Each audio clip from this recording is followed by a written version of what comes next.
Hello YouTuber family, કેમ છો? સૌને ગુડ મોર્નિંગ. રોજી તમે છે ને સવાર સાંજ એટલે 3 ટાઈમ તો વાસણ કરતા છો. 3 ટાઈમ કે 4 ટાઈમ? 5 ટાઈમ. વાહ, કામવાળી ભાગી જાય. કામવાળી પણ ભાગી જાય. મને જેમ કે તને જોઈને ના, હવે એમના બંનેને જોઈને કામને જોઈને હવે ઘરમાં છે ને 5 પ્લેટ વાસણ ખરાબ થાય અને ઘડીક એને ધોવાના, રાત્રે ધોવાના, સવારે વહેલા ઉઠીને ધોવાના, અને જમવાનું મારું ટિફિન બન્યા પછી પાછા ધોવાના, ભાઈ બપોરે જમવા બેસાવે પછી પાછા વાસણ ઘસવાના. રેસીપી બનાવવાનું હોય ને.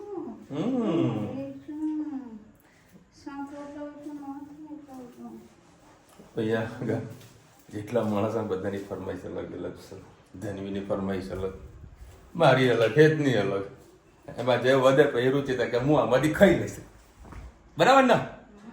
અને 9:30 વાગ્યા તો સરસ મજાની ગુડ મોર્નિંગ. સવારની 8 વાગે ટ્રેન પકડીએ હતા તો મગજ છે એકદમ માઇન્ડ ફ્રેશ રહે છે સવારે ઉઠવાથી, વહેલા ઉઠવાથી. બરાબર. રાત્રે થોડી તકલીફ પડી. મારો અલાર્મ કેટલા વાગે વાગે? તારો વળી 5:30 વાગ્યા વાગે ને, 5:30 6 વાગે. પણ રુચિતાને બપોરે વળી ઊંઘવા મળી જાય એટલે એને કાંઈ તકલીફ ના પડે. અમને ઊંઘવા ના મળે. અમારે તો કન્ટિન્યુ જાગવાનું જ હોય. રાત્રે પણ દિવસે પણ જો જરીક કે ઊંઘ્યા તો ગયા. આઈને વહેલા પતિ જ જાય, હોઈ જતા 10:30 સુધી ફોન લઈને હું જાઉં. એમાં વળી કાલે રજા મેં પાડી છે. આજે મારા ડબલ કામ થઈ ગયા છે. બરાબર. એ ડબલ કામ તો પૂરા એકલાને જ કરવાના છે. મજા આવે છે યાર દોડવાની. જે મજા પડે. કોઈ ટાટિયાથી આવું ફેંકીએ તો બધા કામ તો અમે પગેથી જ કરીએ. અડધા કામ તો વિચારાથી કરું. ચલો ચલો ભાઈ. દરેકના બૈરા અલગ અલગ છે. અમારું અલગ છે. જે છે આ છે. ઇન્સ્ટાગ્રામમાં બૈરા જોઈને ઇન્સ્ટાગ્રામમાં કોઈકના બૈરા જોઈ આમાં બૈરા ના પગાડ. એવું કેવું આજકાલ લોકો જબરદસ્ત ટ્રેન્ડ ચાલી રહ્યા ઇન્સ્ટાગ્રામની અંદર. હા. મેં તો હવે થોડું બંધ કરી રહ્યું છે ઇન્સ્ટાગ્રામ, કે આને હવે કાઢો. અને સિઝન આવશે ને તો ઇન્સ્ટાગ્રામ તો હવે લોક જ મારી દેવાનું. ખાલી અમારા જે વિડીયો અપલોડ કરવાનો ધંધાના એ છે. બાકી સોશિયલ મીડિયા ટોટલી દૂર થઈ જવું છે તો જ આપણે ધંધામાં ફોકસ કરી શકીએ. કારણ કે ભાઈ હેરાનગતિઓ વધી જાય છે. ભાઈ આ રુચિતા મને મૂકવા આવે એટલે ટ્રેન આવી જશે 10 વાગ્યાની. ગુડ મોર્નિંગ, જય શ્રી કૃષ્ણ. આજે ચોળી રીંગણ બટેકાનું શાક બનાવીશું. એના માટે મેં 3 પડી જેટલું તેલ લઈ લીધું છે. રાઈ એડ કરીએ.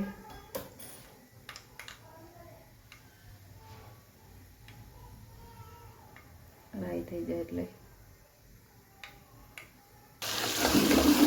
વિડીયો રહી ગયો તો આપણે એમાં ટામેટા નાખ્યા, વાટેલું મરચું, હિંગ. સરસ આને હવે થવા દઈએ. હવે આપણે એમાં શાક એડ કરી દઈએ, ચોળી રીંગણ બટાકા.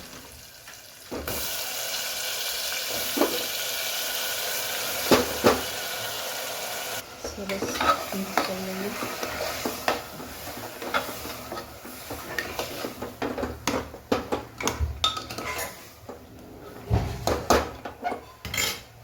મસાલા કરી લઈએ. હળદર, કાશ્મીરી મરચું, ધાણા જીરું,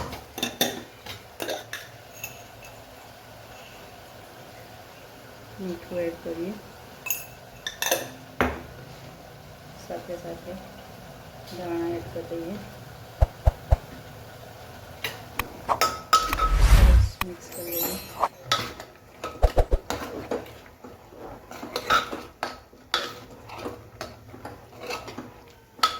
થોડીક વાર હવે શાકને થવા દઈએ. પછી એમાં સહેજ ગોળ અને પાણી એડ કરીએ. હવે આમાં આપણે પિંચ ગોળ એડ કરીએ અને પાણી એડ કરી દઈએ.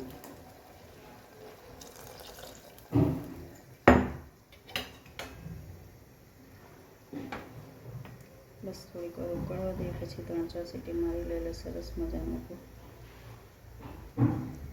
ચોળી બટેકા રીંગણનું રસાવાળું શાક થઈ જાય.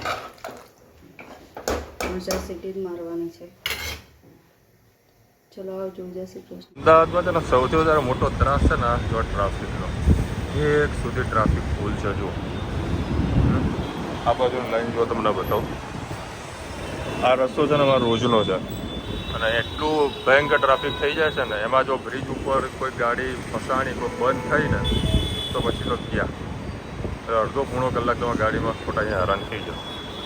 એના કરતાં બેટર હશે મેટ્રો, કોઈ જાતનું માથે ટેન્શન નહીં. અને સામે છે નવું દેખાય તમને બુલેટવાળું કોમ્પ્લેક્સ જબરજસ્ત બનાવ્યું છે પણ હજુ એનો કોઈ ઉપયોગ થવાનો નથી. આ જો સાબરમતી રેલવે સ્ટેશનવાળાનું મેટ્રો AEC. હવે અમારે તૈયારી મેટ્રો આવવાની 11:20ની મેટ્રો છે. જય શ્રી કૃષ્ણ. આજે આપણે બનાવીશું મસાલા ઢોસા. એના માટે બટાકાનો મસાલો બનાવીશું. એના માટે આપણે સહેજ આજે રાઈ એડ કરીશું.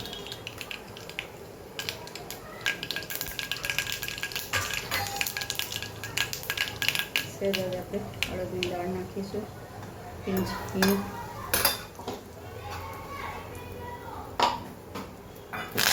લીંબુ અને મરચું એડ કરી દઈએ. તીખું અને તેમાં આપણે લાલ મરચું એડ કરવાનું. સાથે સાથે હળદર એડ કરી દઈએ.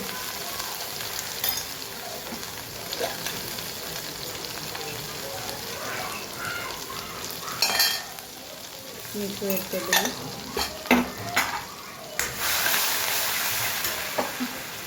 લીંબુ એડ કરી દઈએ.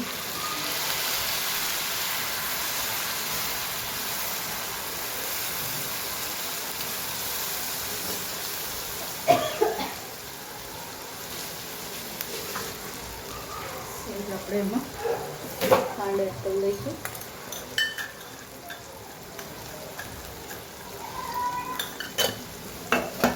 સરસ હવે મિક્સ કરી લઈએ અને સાથે સાથે બટાકા પણ એડ કરી લઈએ.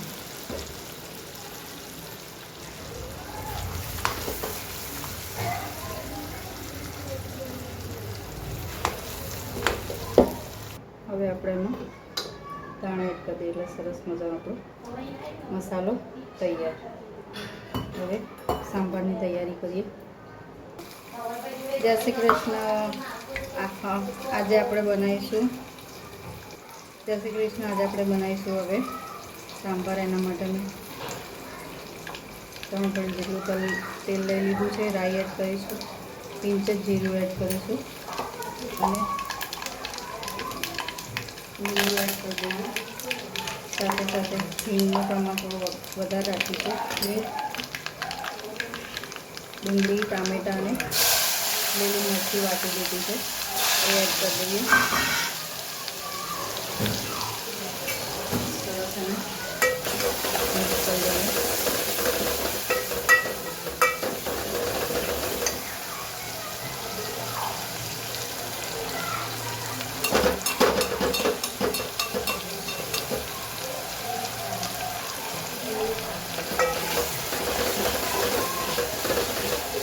સાથે સાથે બટન મસાલા પણ કરી લઈએ.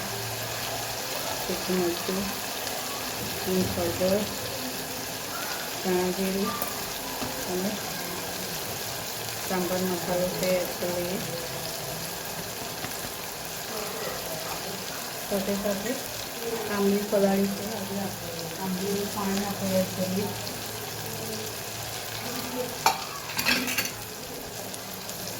એનાથી ખૂબ જ સરસ ટેસ્ટ આવે છે તમારી સાંભારનો.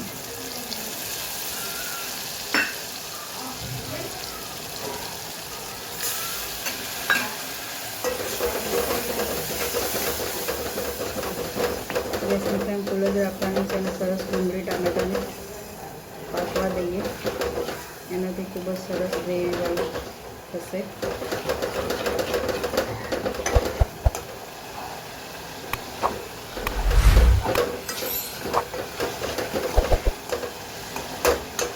મસાલાની મીઠું પણ એડ કરી લઈશું. થોડું મસાલાને ખવા દઈએ.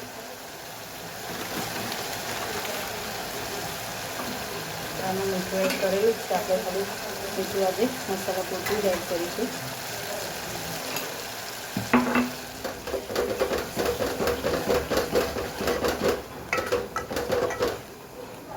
સરસ ડુંગળીને પાકવા દઈએ. હવે આપણે દાળ એડ કરી દઈએ.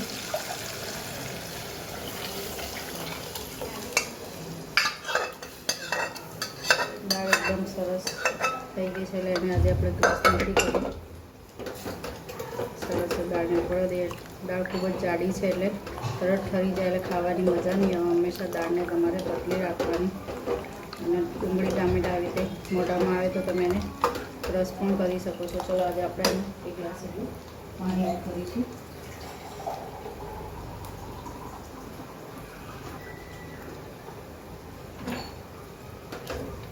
એડ કરીએ અને દાળને હવે ઉકળવા દઈએ. હવે એકદમ હેતનો બર્થડે છે. આજે 19 તારીખ થઈ. કાલે બર્થડે છે પણ એડવાન્સમાં આજે ઉજવવાનો છે. એના માટે મસાલા ઢોસા બનાવી દીધા છે કમ્પ્લીટ. ઢોસા, મસાલો, સાંભાર અને બધા આવી ગયા છે. ભાઈ જમવા બેસી ગયા. એડવાન્સમાં જો આ બાને એમને પાર્ટી આપી પેલા બાને કાલે મસાલા ઢોસાની. કાલે બહાર જવું કે ના જવું એ પપ્પાને તું પૂછી લેજે. ધનવીબેન પણ ખાવા બેસી ગયા. ચટણી બનાવવાની છે. હા 12 વાગે ઉજવીશું. પણ શું નહીં કાપવાનું? શું કાપવાનું નહીં? શું હોય કેકમાં? હા ને કેક નથી કાપવાની. હા રાતે ને તરબૂચ મંગાવીએ ને પપ્પા જોડે. હા ને તો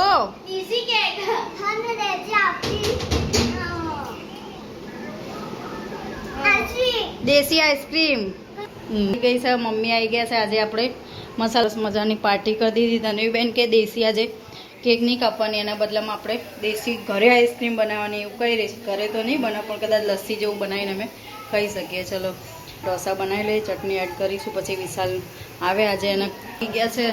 હજી ટ્રેનમાં હાલ જ બેઠા. 9 વાગે તો અત્યારે ઘર ખબર નહીં કામમાં હશે. હું કામમાં હતી એટલે આજે હું ફોન ના કરી શકી એટલે થોડું લેટ થઈ ગયું છે. જમી લઈએ પછી વિશાલ 10 વાગે આસપાસ લેવા જઈશ. ચલો ભાઈ 10:30 વાગ્યા છો અને 20 તારીખ એટલે કે કાલે હેતનો જન્મદિવસ છે. તો બધા હેપી બર્થડે કહેજો. સારા આશીર્વાદ આપજો. એ રોજ વળી એવા આશીર્વાદ આપજો. રોજ આપો તો કેમ રમ કરે હે ને કહેવાનું એવું. તું ભણવા હોશિયાર તો કહેજે. હોમવર્ક કરીને પાછી ગેમ રમશે. હેપી બર્થડે હા રે અત્યારથી આમ પ્રેક્ટિસ પાડી પડે. હેપી બર્થડે તો કેવું છે આજે ઘરે છે ને સરસ મને પાર્ટી સાટી હતી. ત્યાં જન્મદિવસની એડવાન્સ પાર્ટી. બધા વળી મસાલા ઢોસાની પાર્ટી કરી. અને કાલે જવાનું છે સૌ ફેમિલી જમવા માટે. એકચ્યુઅલીમાં ઓપ્શન 2 આપ્યા હતા જે ચોટીલાનું અને માઉન્ટ આબુનું. એ બંને ઓપ્શન થયા છે કેન્સલ અને ખૂબ સારું થયું તમને આ લોકો જ કેન્સલ કરી. બરાબર કાલે બી મારે જવું એ જરૂરી છે. ચાલે એવું નથી. તો નેક્સ્ટ ટાઈમ જ્યારે ફ્રી ટાઈમ થશે ને ત્યારે ફરી જઈશું. મસાલા ઢોસા રેડી કર્યા છે અને આ ચટણી મને બહુ ભાવે છે. મજા આવે. જો આ થોડીક સ્પાઈસી હોય તો હા મોજ આવી જાય. થોડી ને પૂરી સ્પાઈસી. હે પૂરી એક ચટાડું લાવ. પૂરી સ્પાઈસી.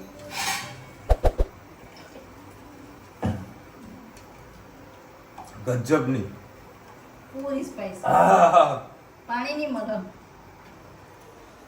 ભાઈ ગજબની. પેલું મરચું નાખ્યું ત્યાં મમ્મી વાળું બોલાવો. મારા સાસુ આને મરચું આલી તે મરચું પટણી મરચું એ તો હાલત ખરાબ કરી. ભાઈ ચાલો ના હોય તો ત્યાં ચાલો નાખો. જોરદાર. આટલું છે ચટણી તીખું જબરજસ્ત છે. આજે વળી ઘરે ખીરું બનાવ્યું છે. ઘરના ખીરામાં જ મજા આવે તો. આનું એક મશીન આવે ખબર સોશિયલ મીડિયા તો આવી વચ્ચે મૂકી દેવાનું પણ આમાં ફેરવવાનું. ગોડાઓના કામ છે. ઇનોવેશન જરૂરી છે. અચ્છા પ્રેક્ટિકલી હોય તો કામમાં આવે. પછી બીજા એક મશીનો આવે છે. ખીરું અંદર મતલબ નાખી દેવાનું ઓટોમેટિક સીધો ઢોસો બહાર નીકળે.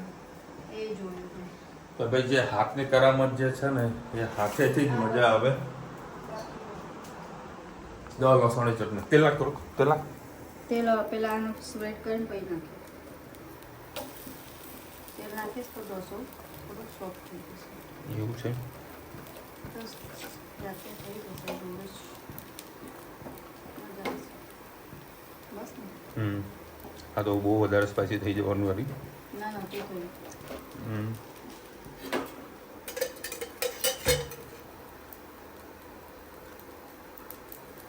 આનાથી કલર પકડાશે ગરમ થશે કલર. જો ખાલી મરચું જુઓ તમે, મરચાની સુગંધ આવી રહી છે. દાણી ગરમ બંધ કરી દો. મસ્ત ચટણી. આ ધાણા નાખ્યા તો સારું કામ કર્યું. ના તો તૈયારી લીમડો છે. લીમડો છે મસ્ત મસાલા ઢોસા રેડી. ચલો હવે આજે છે ને 8:30 વાગ્યાની ટ્રેન પકડી હતી. મારો ઓફિસે હું 10 મિનિટ થોડો લેટ પડે.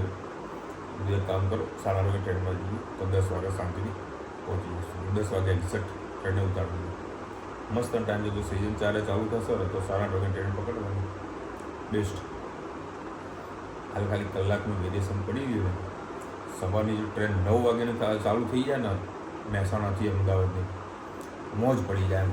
એટલે શાંતિથી 11 વાગે આપણે ઓફિસે વ્યવસ્થિત ટાઈમ પહોંચી જઈએ. એની જ હાલ કીધે સેટિંગ થાય. અત્યારે ટેન્શન તો ઊભા છે. ફરવા જવાનો પ્રોગ્રામ હતો વળી કયો છે કેન્સલ. અને કેક પણ લાવવાની નથી, બરાબર ને? કેક લાવવાની નથી કારણ કે એમાં શું હોય, પામ ઓઇલ હોય. એવું જણાવીને કેવું છે એટલે કેકની પ્રથા કરવાની સંબંધ. બરાબર. હું વળી કાલે 8:30 વાગે આવી જઈશ. રુચિતા છોકરાને લઈને મમ્મીના ઘરે જતો રહીશું તો મમ્મીને કહી દેજો જોડે આવી જાય. બરાબર. આ બધા લોકો જશો હોટલમાં અને પાછળથી હું રુચિતા આવીશું ત્યાંથી એ લોકો ઓર્ડર આપી દેશે. એટલે જમવાનો તો પ્રોગ્રામ હવે કર્યો સાથે એક જ હોટલ આપણી નવજીવન જિંદાબાદ. બાકી ફરવાનો પ્રોગ્રામ હતો વળી કેન્સલ થયો છે. એ રુચિતા જ કર્યો હતું, મેં નથી કર્યું. અને જે થાય બધું સારા માટે જ થાય. કારણ કે કાલે બી મારા થોડો ઇમ્પોર્ટન્સ કામ છે એમાં બતાવવાના. એટલે જો રજા મળે તો મારી હાલત બહુ ટાઈટ થઈ જાય એવી છે. અને હાલ ઓલરેડી ટાઈટ હાલતો થઈ જઈ છે મારી. અને અત્યારે આ લોકો 2 જણા ઉપર ગયા ઊંઘવા માટે હેતના ધોરણ. જોઈએ હોઈ ગયા હશે કે જાગતા હશે. અને કાલે વળી હેતને સ્કૂલે જવાનું નથી, બરાબર? તો ધનુ તો મોકલજે. હા ભાઈ તો કહી દેજે ને કે હેતનું તો પપ્પા મૂકવા જશે. વહેલા તો તારા તમે જઈએ ટોમી તો તારે કાલે બંને રજા પડશે. ચોકલેટનો સ્ટોક તો આપણા ઘરમાં પડેલો જ છે, બરાબર? લાવવાની તો બીજે લાવવી પડશે ને. સ્ટોક પડ્યો થઈ જશે. ચલો મળીશું નવા વિડીયો સાથે નવા ભજમાં સાથે ત્યાં સુધી અમને પ્રજા જય હિન્દ ભારત માતા કી જય. અને વિડીયો આપણા પર લાઈક કરો, શેર કરો, સબસ્ક્રાઈબ કરો બધાને. રાધે રાધે.